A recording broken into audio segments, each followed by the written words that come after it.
Assalamualaikum warahmatullahi wabarakatuh. Yang terhormat Ibu Dr. Reni Pawestuti Ambari Sumanto, MKM, selaku dosen pengampu mata kuliah penelitian kuantitatif. Serta teman-teman semua yang berbahagia. Pertama-tama, marilah kita panjatkan puji syukur kepada Allah Subhanahu wa Ta'ala atas rahmat berupa kesehatan, sehingga dapat melaksanakan perkuliahan pada hari ini tanpa halangan satu apapun. Kemudian tak lupa salawat serta salam tetap tercurah kepada junjungan kita Nabi Agung Muhammad SAW yang kita nantikan syafaatnya di yaumul akhir. Di sini saya Nuratrisa Fajar selaku moderator dari kelompok 1 yang akan memimpin jalannya presentasi pada pembelajaran kali ini. Adapun penelitian yang akan kelompok kami sampaikan mengenai implikasi pencegahan stunting di Kota Semarang. Sebelumnya, izinkan saya memperkenalkan anggota kelompok kami. Yang pertama, saya sendiri, Nuratrisa Fajar, dengan NIM 16014210006. Yang kedua, Laila Zahwa Fiatun Najiha, dengan NIM akhir 14. Aida Nur Afifah dengan NIM akhir 19. Lahinda Widya Semara dengan NIM akhir 28. Anissa Lutfi Anggraini dengan NIM akhir 34. Nikmatur Rohmah dengan NIM akhir 38. Dan Nabila Sinda Azharo dengan NIM akhir 56. Selanjutnya, penyampaian hasil penelitian kami yang pertama akan disampaikan oleh Nabila Sinda untuk latar belakang dan perumusan masalah. Waktu dan layar. Terima kasih moderator. Yang pertama yaitu latar belakang. Nah, stunting merupakan masalah kekurangan gizi kronis yang disebabkan oleh asupan gizi yang kurang dalam kurun waktu yang cukup lama, yang diakibatkan oleh pemberian makanan yang tidak sesuai dengan kebutuhan gizi anak. Ini berdasarkan Kementerian Kesehatan Republik Indonesia tahun 2016. Peraturan Presiden Republik Indonesia Nomor 72 Tahun 2021, stunting ialah gangguan pertumbuhan dan perkembangan anak yang diakibatkan karena kurangnya gizi kronis dan infeksi secara berulang. Gejala stunting dapat terlihat di usia 2 tahun, dimunculkan seperti tinggi badan anak yang lebih pendek dibandingkan anak seusianya, pertumbuhan tulang yang terhambat, mengalami gangguan tumbuh kembang, lebih mudah sakit, serta berat badan yang terkadang lebih rendah dibanding anak seusianya. Next. Nah, pada penelitian kali ini, kelompok kami ada 3 poin tentang rumusan masalah. Yang pertama, bagaimana upaya pencegahan stunting di Kota Semarang. Yang kedua, apa saja faktor yang mempengaruhi kejadian stunting pada anak di Kota Semarang. Dan yang terakhir, apakah upaya yang dilakukan pemerintah dan berbagai stakeholder memberi dampak yang signifikan terhadap angka penurunan stunting? Saya kembalikan kepada moderator. Baik, untuk slide selanjutnya mengenai tujuan penelitian dan batasan penelitian akan disampaikan oleh Nikmatur Rohmah. Waktu dari layar, saya persilahkan. Terima kasih kepada moderator. Saya di sini akan melanjutkan menjelaskan. Di tujuan penelitian ini kita ada 3, yaitu yang pertama untuk mengetahui upaya pencegahan stunting di Kota Semarang. Yang kedua, untuk mengetahui faktor yang mempengaruhi kejadian stunting pada anak di Kota Semarang. Dan yang ketiga, untuk mengetahui hasil dari upaya pemerintah dan berbagai stakeholder dalam pelaksanaan penurunan angka stunting di Kota Semarang. Lanjut. Ada batasan penelitian. Batasan penelitian digunakan untuk menghindari adanya penyimpangan maupun pelebaran pokok masalah agar penelitian tersebut lebih terarah dan memudahkan dalam pembahasan sehingga tujuan penelitian akan tercapai. Beberapa batasan masalah dalam penelitian ini adalah sebagai berikut. Yang pertama, lokasi geografis, yaitu penelitian ini akan mencakup anak-anak yang terkena stunting di wilayah Kota Semarang. Lalu yang kedua, luas lingkup hanya meliputi informasi seputar stunting pada anak usia dini. Yang ketiga, informasi yang disajikan yaitu indikator stunting, upaya pencegahan stunting, upaya yang dilakukan pemerintahan dan berbagai stakeholder memberi dampak yang signifikan terhadap angka penurunan stunting. Sekian dari saya berikan Saya lanjutkan kepada moderator. Baik, untuk slide selanjutnya mengenai manfaat penelitian dan tinjauan pustaka akan disampaikan oleh Lahenda. Waktu dan layar saya persilahkan. Baik, terima kasih moderator. Di sini saya akan menjelaskan manfaat penelitian. Yang pertama, teoritis. Diharapkan dapat memperkaya bukti empiris mengenai faktor-faktor yang berhubungan dengan kejadian stunting. Yang kedua, praktis. Ibu dan anak diharapkan dapat menjadi bahan informasi tentang faktor-faktor yang dapat mempengaruhi terjadinya stunting, sehingga dapat mengantisipasi terjadinya stunting. Peneliti selanjutnya diharapkan dapat digunakan sebagai bahan referensi atau informasi dan kajian bagi peneliti selanjutnya. Untuk tenaga kesehatan diharapkan dapat dijadikan sebagai bahan masukan dalam upaya deteksi dini terhadap kejadian stunting. Next.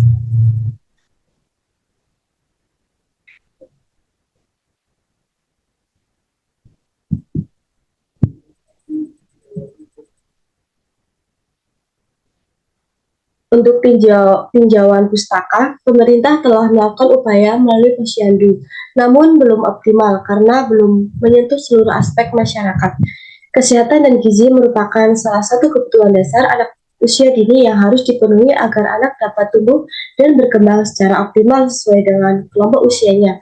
Masa di mana anak tumbuh dan berkembang pesat saat anak berusia lebih dari 2 tahun, asupan gizi terhadap perlu diperhatikan karena masa kanak-kanak merupakan usia yang rentan terhadap berbagai penyakit dan masalah gizi. Untuk faktor yang mempengaruhi terjadinya stunting adalah faktor air dan sanitasi yang tidak memadai, antara lain sumber air minum yang kurang baik, pengolahan air yang tidak memadai, penggunaan toilet yang higienis, kepemilikan toilet, dan usus terbuka. Baik, saya kembalikan ke moderator. Terima kasih. Baik, untuk slide selanjutnya mengenai landasan teori akan disampaikan oleh Saudara Anissa. Kepada Anissa, waktu dan layar saya persilahkan. Baik, terima kasih moderator. Selanjutnya adalah landasan teori. Stunting merupakan salah satu masalah gizi yang terjadi pada balita. Stunting yang terjadi pada balita disebabkan oleh masalah gizi. Stunting adalah kondisi gizi yang didasarkan pada indeks tinggi badan menurut umur tinggi badan atau umur dengan ambang batas Z-score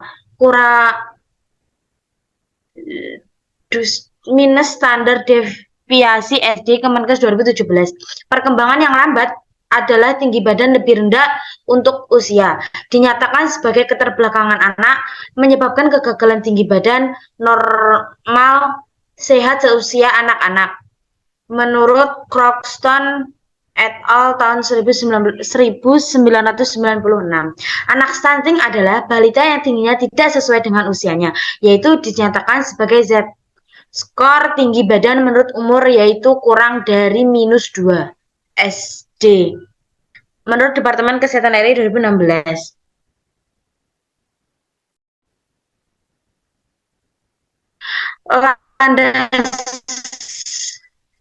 Faktor penyebab stunting sendiri ada satu faktor langsung, yaitu nutrisi anak yang cukup sangat penting bagi pertumbuhan dan perkembangan bayi, menurut Syahdi dan Zaiman tahun 2011. Selanjutnya adalah penyakit menular. Penyakit infeksi merupakan salah satu penyebab penyakit keterlambatan perkembangan langsung.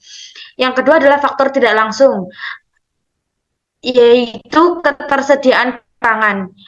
Kekurangan makanan bisa menyebabkan makanan yang tidak mencukupi dalam keluarga itu sendiri. Rata-rata asupan kalori dari protein anak balita di Indonesia masih di bawah angka kecukupan gizi atau AKG. Yang selanjutnya adalah status gizi ibu selama hamil. Faktor-faktor ini juga dapat terjadi sebelum kehamilan, selama masa kehamilan. Terima kasih, saya kembalikan ke moderator. Baik, untuk slide selanjutnya mengenai kakak berpikir akan disampaikan oleh Kepada waktu dan layar kami persilahkan. Baik, terima kasih moderator. Selanjutnya kerangka berpikir. Satu, stunting adalah kondisi gagal tumbuh pada anak di bawah usia 5 tahun atau balita akibat kekurangan gizi kronis dan infeksi berulang, terutama pada masa 1000 hari pertama kehidupan atau HPK, yang adalah dari janin hingga anak usia 2 Anak-anak diklasifikasi sebagai pendidikan ketika panjang atau tinggi badan mereka di bawah -2 standar deviasi dari panjang atau tinggi badan anak seusia mereka. Santriawan 2018. 2. Menyikapi tingginya kasus stunting di Jawa Tengah, Badan Kependudukan dan Keluarga Berencana Nasional (BKKBN) menjadikan Kota Semarang sebagai pilot project pendataan keluarga sebagai basis data agar terciptanya zero stunting. Dalam rangka proyek tersebut, berbagai upaya pencegahan dilakukan. Oleh karena itu, pada penelitian kali ini kami ingin mengetahui seberapa besar implikasi pencegahan yang diupayakan oleh pemerintah. Next.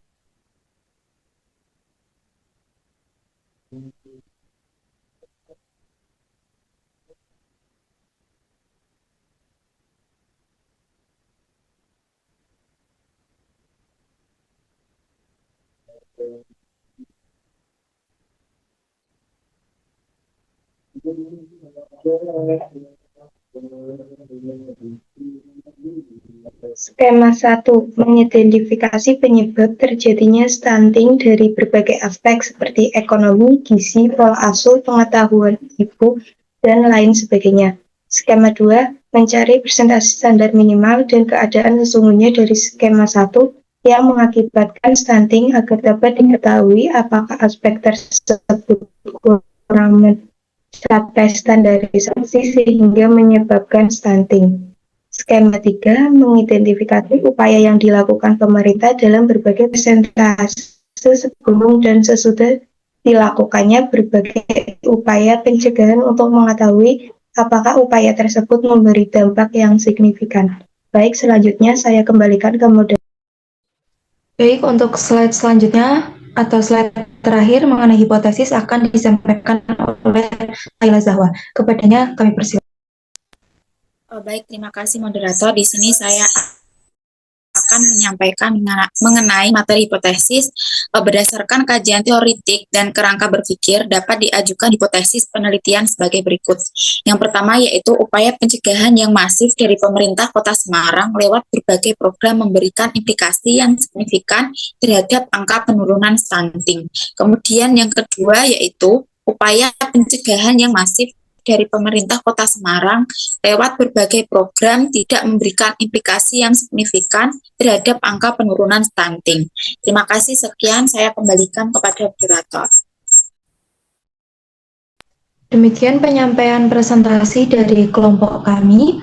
Kami ucapkan terima kasih kepada Dr. Reni Pawestuti Ambari Sumanto MKM selaku dosen pengampu mata kuliah pengembangan kuantitatif yang telah mengampu mata kuliah ini selama setengah semester. Sekian dari kelompok kami, kurang lebihnya kami mohon maaf. Waalaikumsalam warahmatullahi wabarakatuh. Terima kasih.